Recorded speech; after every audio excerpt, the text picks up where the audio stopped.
Sarah Chen dragged herself through the cramped maintenance tunnel of the escape shuttle, each movement sending waves of pain through her wounded shoulder. The Xeridian energy blast had cauterized the wound, small mercy in a day without any. Behind her, the diplomatic vessel, humanity's pride. The Endeavor was now just expanding debris against the red backdrop of Mars. Mayday, Mayday. This is Tactical Officer Chen of the Earth Diplomatic Corps. The Endeavor has been destroyed. Hostiles incoming. Her voice remained steady despite the horror she just witnessed. Captain Rodriguez, Ambassador Okafor, the entire diplomatic team, gone in minutes. The shuttle's engines whined in protest as Chen pushed them beyond safety parameters. A quick glance at the sensors confirmed her fears. 3 Xeridian pursuit craft closing fast. Their crystalline hulls glittered like predatory fish in the darkness of space. "Think, Sarah, think," she muttered, fingers flying across the navigation console. The shuttle wasn't built for combat or stealth, but Chen hadn't spent 6 years in Earth's naval intelligence to die without a fight. Mars loomed large in the viewscreen. Its massive dust storms could mask her heat signature, but entering the atmosphere in a damaged shuttle was a desperate gamble. The alternative was certain death. Chen directed the shuttle toward Olympus Mons, the massive Martian volcano.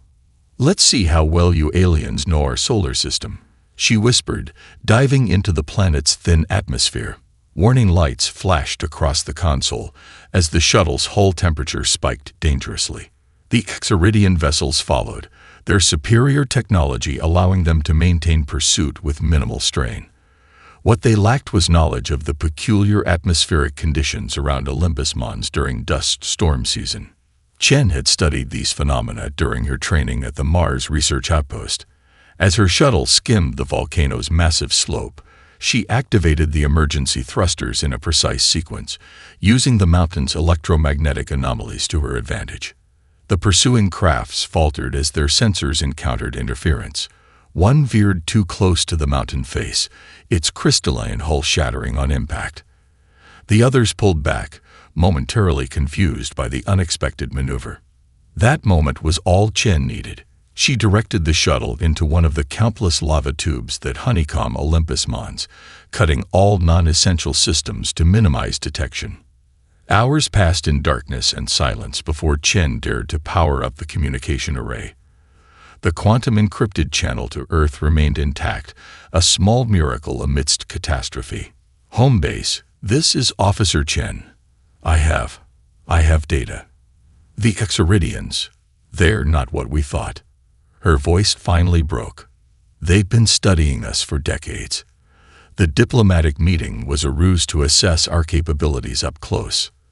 As Chen transmitted the tactical data she'd managed to download during the attack, shield frequencies, weapons capabilities, communication patterns, she knew humanity had precious little time to prepare. "They're coming," she concluded, watching as distant lights appeared on the Martian horizon. More Xeridian ships beginning their search pattern. And they won't stop until we're conquered or dead. Tell Earth. Tell them we need to fight like we've never fought before. The quantum transmission completed just as her sensors detected approaching energy signatures. Chen took a deep breath and powered up the shuttle's engines once more. One officer against an alien armada were impossible odds, but if she could make it to the Phobos defense station with her precious intel, humanity might stand a chance. The greatest war in human history had begun, and its first survivor was already planning her next move. Captain James Wu crouched behind the smoldering remains of what had once been Sydney's harbor bridge, his special forces team dispersed in the shadows around him. The iconic structure, like so many Earth landmarks, had fallen within hours of the Xeridian arrival. The night sky glowed an unnatural purple where alien landing craft continued to descend. "Team check," Wu whispered into his comm unit, the device modified to operate on frequencies the aliens hadn't yet jammed.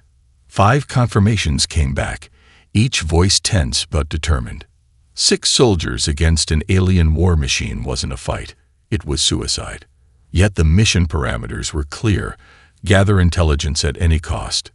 Movement at 2 o'clock. Sergeant Devi Raman reported, her voice barely audible over the distant sounds of destruction. Scout party. 4 hostiles. Standard formation. Wu used his tactical visor to zoom in. The Xeridians moved with mechanical precision, their crystalline armor catching the fires of the burning city. Each alien stood nearly 7 feet tall, armed with energy weapons that could vaporize concrete. "Remember, we need something intact," Wu reminded his team. "Weapons, tech, comms, anything we can study." The opportunity presented itself minutes later when a smaller craft separated from the main Ceridian force, settling in what remained of the Royal Botanic Garden. Its sleek design differed from the larger troop carriers, suggesting a reconnaissance function. "That's our target," Wu decided. "Raman, Jackson, diversionary tactics. Chen and Okoro, you're with me on infiltration. Rodriguez, overwatch." The plan was improvised but executed with the precision of countless training exercises. Raman and Jackson deployed modified explosive charges, civilian mining equipment repurposed as weapons, creating a series of detonations half a kilometer from the alien scout ship. As expected, 2 of the 4 Xeridian guards moved to investigate, their disciplined formation never wavering.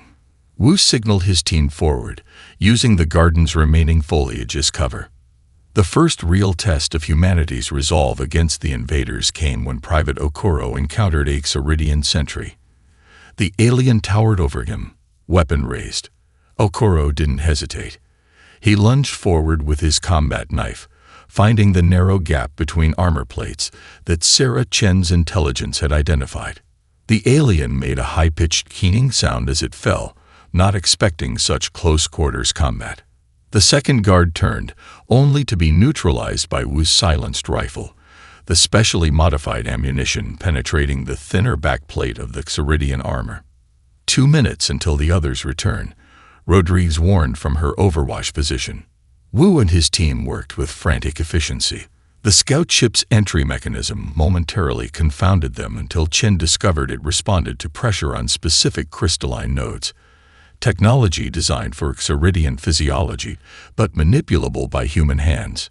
The interior was cramped, filled with instrumentation unlike anything in human experience. Wu made the decision instantly. "Change of plans. We're taking the whole ship." Chen looked at him in disbelief. "Sir, none of us can fly this thing." "We don't need to fly it far," Wu replied, studying the alien control surfaces. "Just far enough to get it to the research facility at Uluru." As the returning Xeridian guards discovered their fallen comrades, Wu's team sealed the scout ship. Through trial and desperate error, they activated what appeared to be propulsion systems. The craft lurched upward, wobbling dangerously before stabilizing. "First rule of warfare," Wu said as Sydney's burning skyline receded behind them, the stolen ship limping toward the Australian outback. "Take the enemy's resources and make them your own." Inside the alien vessel, containing technologies beyond human understanding, lay the first real hope for Earth's survival. Dr. Anika Patel hadn't slept in 72 hours. The underground laboratory in Bangalore hummed with activity around her, a desperate hive of Earth's remaining scientific minds working against an extinction countdown. The captured Xeridian scout ship dominated the central chamber, its crystalline hull now partially disassembled under intense scrutiny. "Run the frequency test again," she instructed her team, rubbing her temples. "Something's happening at the quantum level that we're missing." The shield component they had isolated responded to electrical stimulation with a faint purple glow.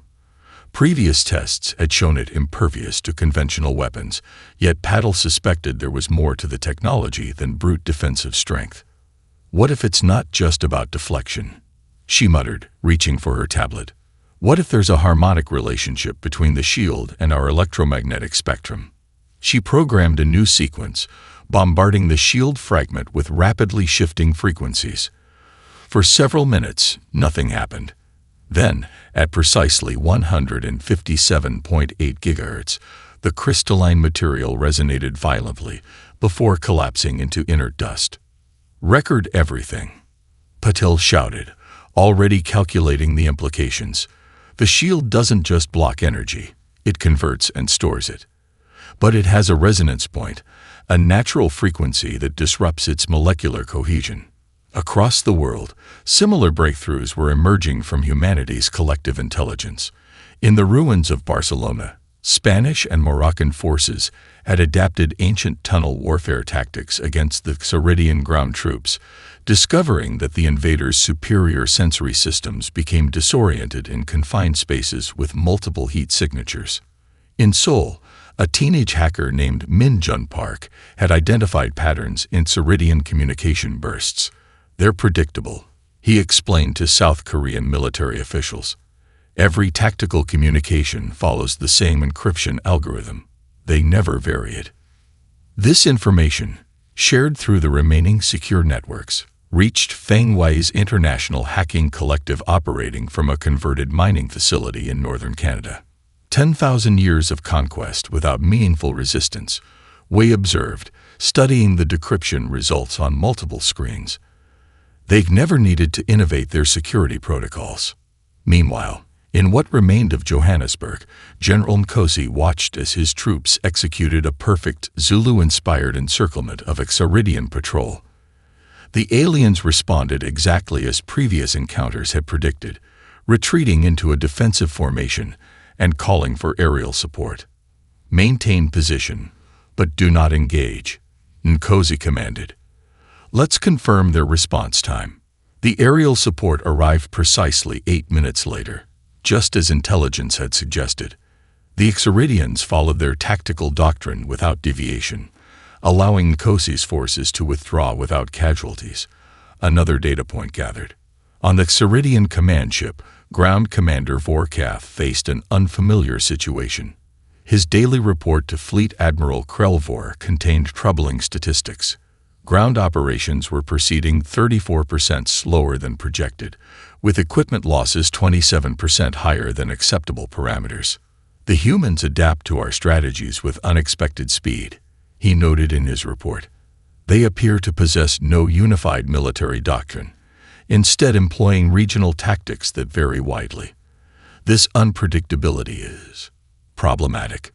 For the first time in his military career, Vorkath added a recommendation that no Ceridian commander had included in an invasion report for millennia. Caution is advised. The message traveled to Krelvor's command vessel, where it was noted but dismissed. No primitive species had ever reversed the inevitable course of Ceridian conquest. These temporary setbacks would soon be overcome by overwhelming force. What the Ceridians failed to understand was that humanity's greatest weapon wasn't technology or numbers. It was adaptability itself. Colonel Tariq Hassan had never imagined his first space mission would involve boarding an alien warship. The retrofitted shuttle carrying his 12-person strike team approached the massive Ceridian destroyer, its shields now flickering erratically as Earth's modified satellites bombarded it with Dr. Patel's resonance frequencies. Shield disruption at 84%, reported Lieutenant Diaz from the pilot's seat. We've got a window opening in Sector 7. Hassan checked his modified exosuit one final time. The armor incorporated salvaged Ceridian technology, particularly around the joints and helmet. Intelligence suggested the alien sensors had difficulty distinguishing between their own tech signatures and foreign objects. Remember the objective, Hassan addressed his team through the comm system. We need their command center intact. We need their navigation systems, their tactical displays, their communication arrays. Everything else is secondary.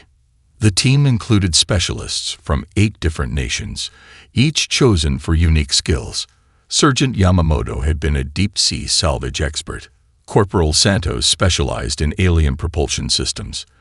Lieutenant Cheng was their communications expert, having worked with the hacker collectives to decipher Ceridian transmissions. Approaching entry point, Diaz announced as the shuttle maneuvered toward a maintenance hatch identified in previous reconnaissance. Brace for decompression procedures. Instead of attempting to breach the hull, which would trigger immediate countermeasures, Hassan's team had devised a riskier approach. They would use the Ceridians' own atmospheric cycling system against them. Launching probe now, Santos confirmed, sending a specially designed device into the destroyer's external ventilation system. The probe emitted signals mimicking routine maintenance checks, while establishing a temporary airlock around a secondary access port. The team moved quickly once the breach was secured, entering the alien vessel through a service tunnel barely large enough for their modified suits. Inside, the Xeridian ship was a maze of crystalline corridors bathed in violet light, its architecture as beautiful as it was alien. "Life signs ahead," whispered Yamamoto, her scanner detecting 4 Xeridian crew members approaching their position. Hassan signaled the team to different positions, applying tactics developed specifically for the confined spaces of alien vessels. Rather than engaging head-on as the Xeridians expected from previous encounters, the team attacked simultaneously from multiple angles: floor, ceiling, and both sides of the corridor. The aliens, trained to fight in linear formations, couldn't adapt quickly enough to the 3-dimensional assault. The skirmish ended in seconds, with no human casualties. "They really don't adjust well to surprises," Santos observed, studying the fallen aliens. "It's like they've never had to improvise." The team progressed deeper into the vessel, encountering increasingly coordinated resistance. Yet with each engagement, the pattern became clearer. The Xeridians relied entirely on pre-established tactical responses. Once those responses were disrupted, confusion followed. The bridge battle proved the most challenging, with elite Xeridian guards defending their command center. For 15 tense minutes, Hassan's team engaged in room-to-room combat, using flash-fabricated barriers to divide the defenders into manageable groups. When the bridge finally fell, Intelligence Officer Maya Lin immediately began accessing the command systems. "Their entire fleet operates on a unified tactical network," she reported with growing excitement, her fingers moving across alien interfaces now partially deciphered by Earth's scientists. "Every ship receives commands through a centralized hierarchy. There's no individual initiative. Lower-ranked vessels literally cannot act without explicit orders." Hassan stared at the tactical display, showing the positions of all Xeridian ships in Earth orbit. "Can we locate their command vessel?" he asked. Lin nodded, highlighting a massive ship position behind Earth's moon. "That's their nerve center. Krelvor's flagship." For the first time since the invasion began, Hassan allowed himself a moment of genuine hope. "Send everything to command," he ordered. "We just found their Achilles heel." The Nerathi vessel materialized at the edge of Earth's defensive perimeter, its hull shimmering with colors no human eye had ever witnessed. Defense satellites automatically locked onto the unknown craft, but before missiles could launch, a transmission reached Earth's military command in perfect, unaccented English. "People of Earth, we come as allies against the Xeridian Dominion. Please do not fire upon our vessel." Admiral Elena Vasquez, acting commander of Earth's remaining orbital defenses, hesitated only briefly before ordering weapons to stand down. After weeks of devastating losses, humanity could ill afford to reject potential help, even if it came from another alien species. "Identify yourselves and state your intentions," she transmitted back. The response came not in words but in data, detailed schematics of Xeridian shield weaknesses far beyond what Dr. Patel had discovered, tactical analyses of Dominion fleet movements dating back centuries, and star charts marking vulnerable supply routes. Within hours, the Nerathi ambassador stood before the emergency United Nations Security Council, convened in the underground bunkers beneath Geneva. The alien's luminescent skin cast a gentle blue glow across the chamber, 4 slender arms gesturing gracefully as it spoke. "We have observed your conflict with growing interest," the ambassador explained, its voice melodious despite the gravity of the situation.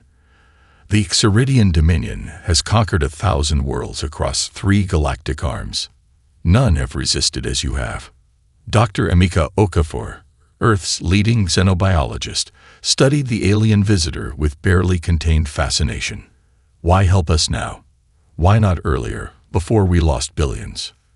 The Nerathi's skin rippled with what humans would later learn indicated regret. We needed to confirm that you were different. Many species fight when invaded, but they fight predictably. You do not. Screens around the chamber displayed footage of Earth's defensive actions, Brazilian militia using rainforest canopy to conceal artillery positions, Indian engineers repurposing civilian communications networks to jam Ceridian sensors, Korean submarines deploying modified torpedoes against landing craft. We have studied the Dominion for generations, seeking weaknesses, the ambassador continued. Their strength lies in overwhelming technology and rigid doctrine, but they cannot adapt to the unexpected. You, however, seem incapable of doing anything else. The Narathi proposal was straightforward. They would provide shield-penetrating technology and strategic intelligence. In exchange, they requested something that confused the assembled human leaders: access to Earth's cultural archives, music, art, literature, philosophy, cuisine. Your creative diversity is unique, the ambassador explained, gesturing to a display showing hundreds of Earth's musical instruments. Most species develop along narrower cultural paths. The Ceridians eliminated cultural variants millennia ago, engineering it away as inefficient. Dr. Sofia Mendes, a cultural anthropologist present as an advisor, suddenly understood. You want our creativity, our unpredictability.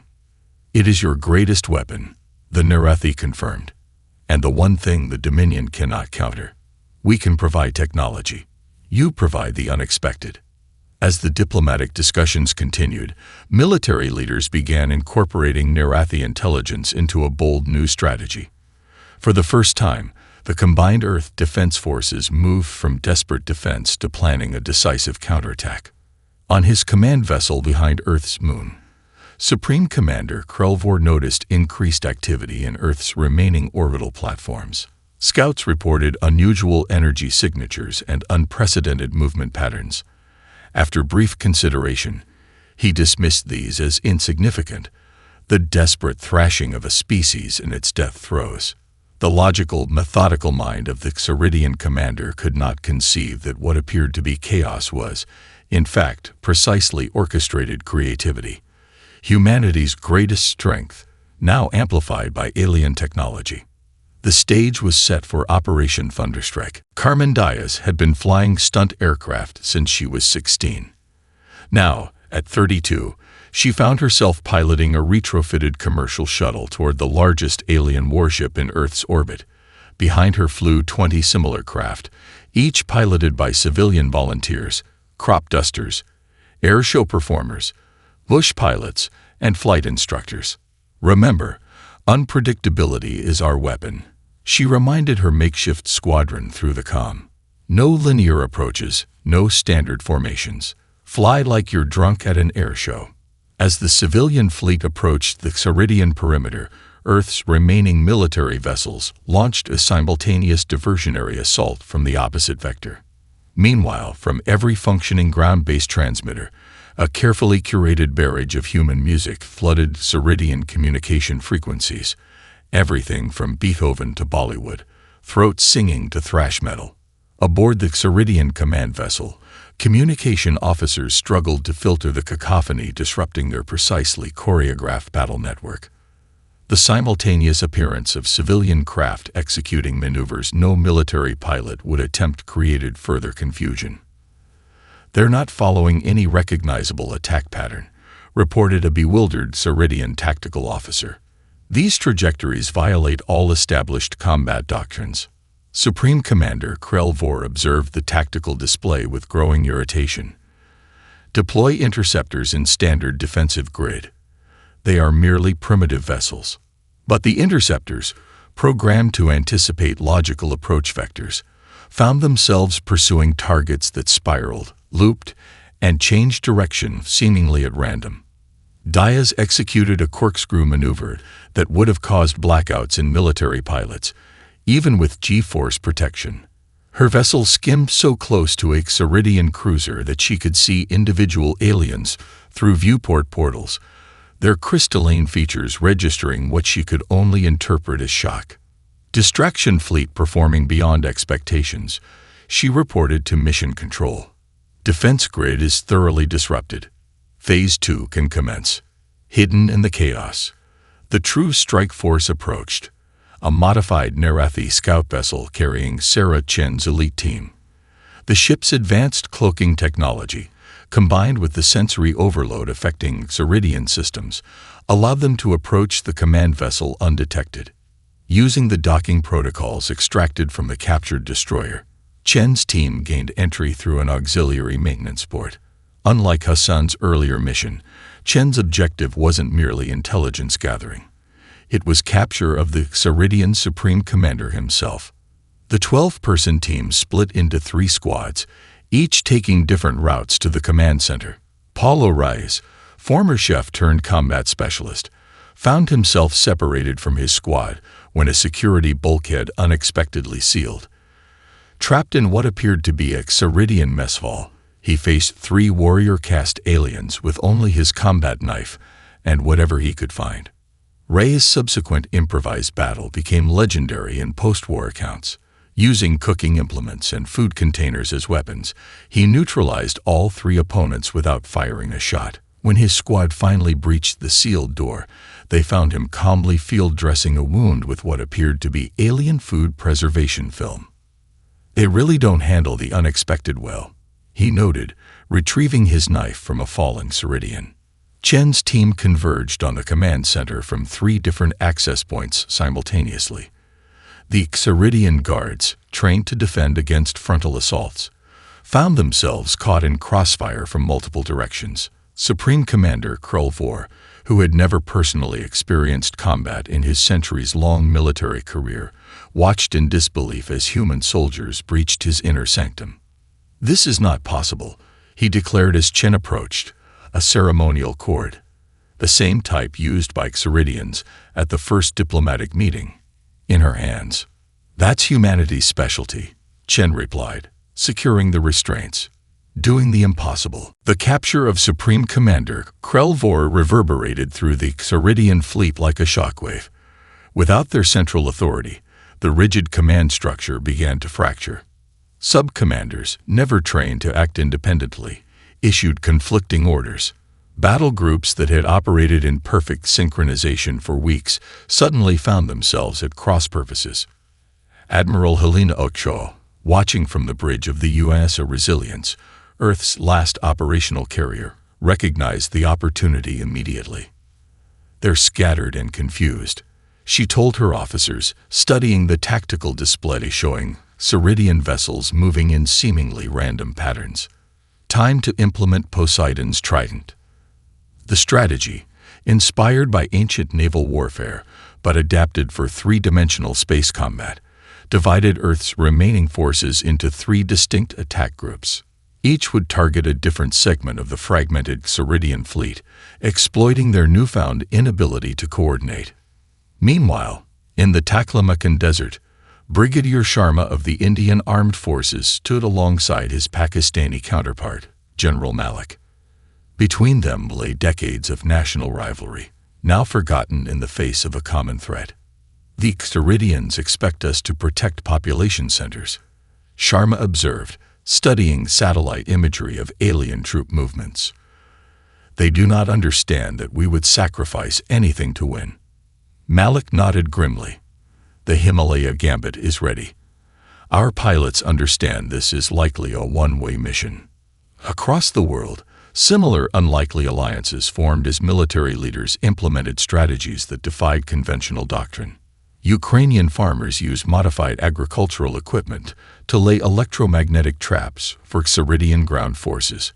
Brazilian indigenous scouts guided special forces through rainforest paths to ambush alien supply lines. Australian submariners deployed to unexpected coastal positions, targeting landing craft with weapons hastily adapted using Narathi technology. In the secure facility beneath Geneva, Krell Vor watched human military broadcasts with growing comprehension. His initial contempt had given way to reluctant fascination. "You fight without uniformity," he remarked to Sarah Chen, who had been assigned as his primary interrogator. "Each human unit employs different tactics. There is no central doctrine." "That's the point," Chen replied. We adapt. We innovate.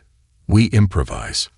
The Xeridian commander's crystalline features shifted in what humans had learned to recognize as consternation. We conquered 1,000 worlds following the same doctrine. It has never failed until now. Chen leaned forward. Tell me about your fleet's response protocols when cut off from Central Command.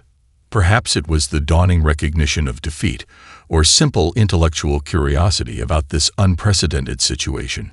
But Krelvor provided the information that would prove decisive in the coming hours. The final space battle unfolded near Jupiter, where Admiral Oko deployed tactics that seemed nonsensical at first: feigned retreats, sacrificial decoys, and deliberate exposure of apparent vulnerabilities. The Xeridian response was exactly as Krelvor had described: methodical, by the book, and utterly unable to adapt when Oko's forces suddenly reversed course or appeared from unexpected vectors. Make for their supply vessels, Ocho ordered as the battle reached its climax. Without logistics, their offensive capability drops by 60%. The Xeridian flagship, now under the command of Sub-Commander Vexfall, attempted to rally the scattered fleet. But without the absolute authority of Krelvor, subordinate vessels hesitated, requesting clarification or awaiting formal orders through proper channels while human forces exploited every momentary gap in their formation. When the last Xeridian dreadnought finally turned toward the outer system, trailing plasma from ruptured engines, Admiral Oko's transmission was heard on all channels. Don't come back unless it's in peace. For the first time in recorded history, a Xeridian invasion fleet retreated in defeat. 6 months after the Xeridian retreat, Earth's landscape remained scarred by war. But among the ruins, something remarkable was taking shape. The UNS Phoenix, humanity's first faster-than-light vessel, gleamed in the morning sun as final preparations for launch were completed at the new Movov spaceport. The ship represented more than just technological achievement. It embodied the unprecedented cooperation that had emerged from humanity's darkest hour. Its hull incorporated Nirathi energy dispersal technology. Its navigation systems featured Xeridian star mapping capabilities adapted by Korean engineers. Its engines represented a fusion of human theoretical physics and alien practical application. Captain Sarah Chen, her shoulder still bearing the scar from that first fateful diplomatic mission, stood on the bridge surveying her diverse crew. Former enemies worked side by side. Russian propulsion specialists alongside American tactical officers, Chinese communication experts with Indian engineers. The war had redrawn humanity's internal boundaries along with its place in the cosmos. Final systems check complete, Captain, reported Executive Officer Miguel Santos, formerly of the Brazilian Space Command. We are ready for departure. Chen nodded, her thoughts momentarily returning to the devastation she had witnessed, the billions lost. Yet from that tragedy had come not just survival but transformation. Our mission is clear, she addressed the crew. We deliver Earth's treaty terms directly to the Xeridian homeworld. We show them that humanity enters the galactic community not seeking vengeance, but cooperation. The terms, crafted by Ambassador Quamosi and the reconstructed United Nations, had surprised even the Nirathi with their approach. Instead of demands for reparations or surrender, Earth proposed mutual recognition, trade agreements, and scientific exchange. It was, as Osai had explained, the opposite of what they expect, and therefore perfectly human. The Phoenix accelerated beyond Earth's orbit, its revolutionary drive engaging with a flash of controlled energy that briefly outshone the sun. Within moments, the vessel had crossed the distance to Mars. A journey that once took months now completed in seconds. On the Xeridian homeworld, news of the approaching human ship caused considerable alarm. Their military council, still reeling from their first defeat in millennia, prepared defensive measures. Yet when the Phoenix emerged from faster-than-light travel at the precise coordinates suggested for peaceful contact, its weapons systems powered down, the Xeridians found themselves facing another unexpected human choice. The treaty signing ceremony took place in an orbital facility hastily converted for diplomatic use. Krell, now serving as the Ceridian representative to Earth, stood alongside former enemies as the documents were finalized. "Your species continues to confound prediction," he remarked to Chen after the ceremony. "We expected retribution. You offer partnership. That's the difference you never understood," Chen replied. "You conquered through uniformity. We thrive through diversity." Across the solar system, research outposts blossomed as scientists from a dozen species collaborated on technologies once beyond imagination. The Nerathi established cultural exchanges, their fascination with human creativity leading to remarkable artistic and philosophical developments for both species. As the Phoenix prepared for its second voyage, this time to explore rather than negotiate, Chen addressed her crew with words that would later be inscribed at the United Nations headquarters in Geneva. "We didn't just survive an invasion. We showed the galaxy something it had forgotten, that determination and adaptability can overcome any obstacle. Now we'll show them what humanity can build in peace." The ship engaged its drive, and humanity took its place among the stars, not as conquerors or the conquered, but as innovators, adapters, and unexpectedly worthy allies in a vast and ancient cosmos.